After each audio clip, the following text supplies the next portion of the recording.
Alright, welcome to part 5 of Project PAHOOT. Only a little update this time. There's not much been done because I've been on holiday. A few decisions have been made. I've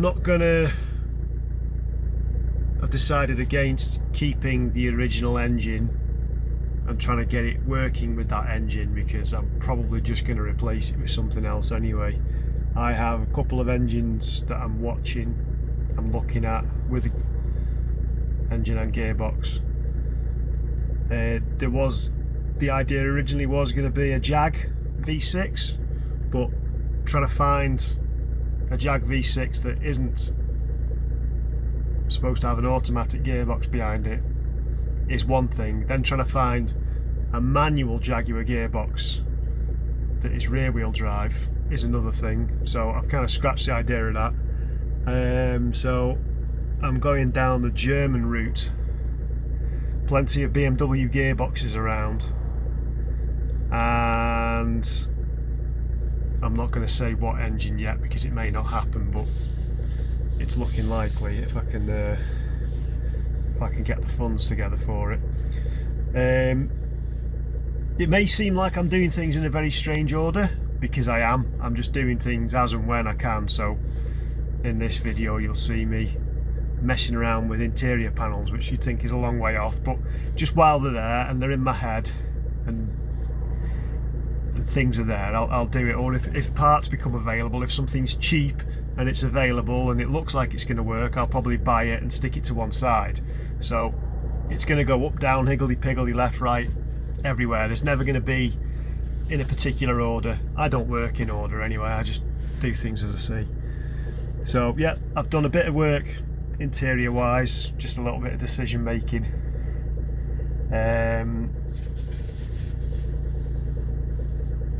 Mainly around just door cards.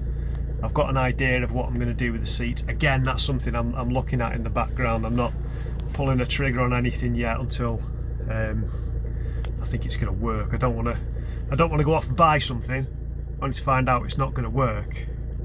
And I could probably make it work, but it's probably going to cost me more to make it work than finding something that actually works in the first place. So that's all kind of going on in the background. I am going to try and get the body off pretty soon. The car's back in the workshop for as long as I can physically keep it in there, as long as I don't have any more vans or anything coming in that need work doing. So if I can find a bit of time here and there in my lunch break and after hours, I'll start undoing bodywork bolts, get that body off down to the chassis so I can get the engine and gearbox out, because ideally I want to sell them to fund the other engine. I don't want to buy the other engine and then have to sit around and wait to sell the old one to pay for it. I'm hoping the new one is going to stay available for a bit longer, at least until I can get this engine out, because the Essex engines seem to fetch quite a good bit of money just on their own, even without the gearbox and the overdrive unit. I know the engine works, don't know so much about the gearbox. I know it goes in and out of gear easily enough, but I've never driven the thing, so we'll see where that one goes. So yeah, try and get the body off as soon as, and then start stripping bits off that I don't want. I want to sell the wheels ideally, because I'm not keeping those wheels on. Again, those Princess Anne wheels are supposedly worth a fair chunk of money, but if I take the wheels off, I can't roll the chassis around. I've got no alternative wheels for the meantime, unless I can find some really cheap, like Nissan Primera or Toyota Carina wheels or something I can just put it on and roll it around when it's a chassis. But I'm not too worried about that yet. I do have a set of wheels in mind. A friend of mine has some wheels off a Nissan 260, which is the same bolt pattern, so I'm hoping he hasn't got rid of them yet and I can get them off him at some point. But ideally, again, like the engine, I want to sell the original wheels first and then buy the new ones. So if I wait for an opportunity while it's up on the ramp with no wheels on it, and then if I can sell the old ones and buy the new ones in a short amount of time, I'll do that. But these things never works that way. I know I'm planning for an eventuality that's not going to happen. This is no, it never works like that, but we can but dream, can't we? Anyway, a little bit of footage of everything I've done up to now, just messing around, taking door cards out and how I'm going to go about repairing them, so enjoy.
Right, I've got both door cards out now.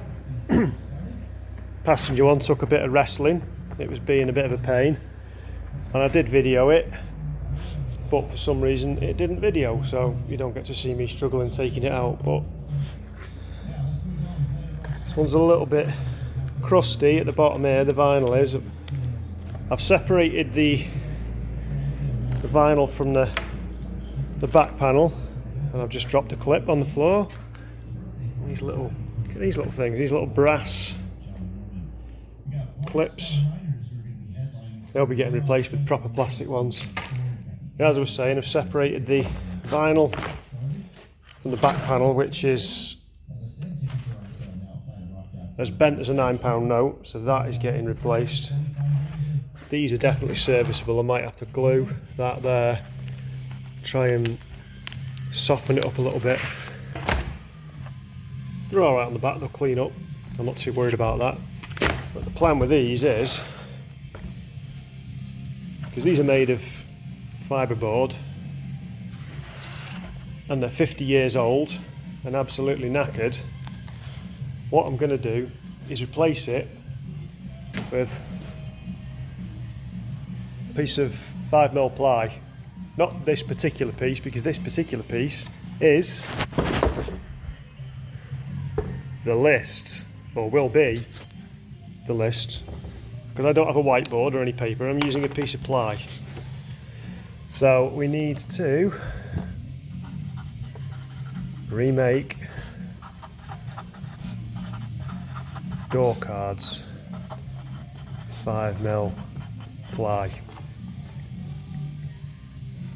So the plan is, just put that to one side,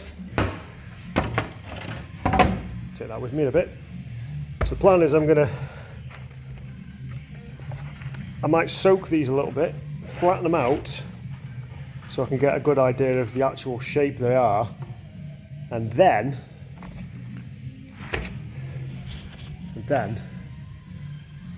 I'm going to make a template out of them, maybe out of card or paper, and then draw around that onto the ply, which should be reasonably easy, because these should be, and I say should, they should be symmetrical. So we should be able to just make one template, flip it. I'm not changing anything on it, so I'm not going to get rid of this speaker hole here. Keeping manual windows, keeping the same door handles, the pull handles, door handles are staying the same. I've found both speaker grills, which is good. Not quite sure where the driver's handle is, but I think it's in the car. I've got both window winders, so I'm not too worried about that. So the next thing I'm going to do, I'm going to maybe soak these with a bit of water, and I'm going to sandwich them between two big pieces of ply, and then I'm going to park something heavy on top of those pieces of ply for a day or so, just to try and flatten them out to give me a fair chance of being able to make sure it's the right size dimensionally, and we'll see where we go from that, but you'll probably see me doing that in a minute or two.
Well, I've flattened them off. Well, I say flattened them off. They are a bit flatter than they were. This one especially. That damage there kind of worries me for making a template. This one, not quite as flat, but is in better shape, so I'm going to have to do some sort of amalgam of the two, I think. Little situation update on the old scimitar. I was planning on keeping it in the workshop for all this week, but I've got a Mercedes Sprinter coming in that needs a new clutch out of the blue, so I'm not going to be able to do much to it. But what I have done so far is to start getting stuff out of the way that's going to prevent me getting the body off. So all this cowling that was here, that's now gone, because that sits inside the nose cone here and would have prevented me lifting the body off. And I've done a little bit of lubrication onto the bolts here that hold the body to the chassis in the front. And then obviously I've got to take a couple of, I'm not sure if I have to take the seats out. I'll have to look at the old book of lies. And I'll have to clear out the boots because there's some bolts down here as well.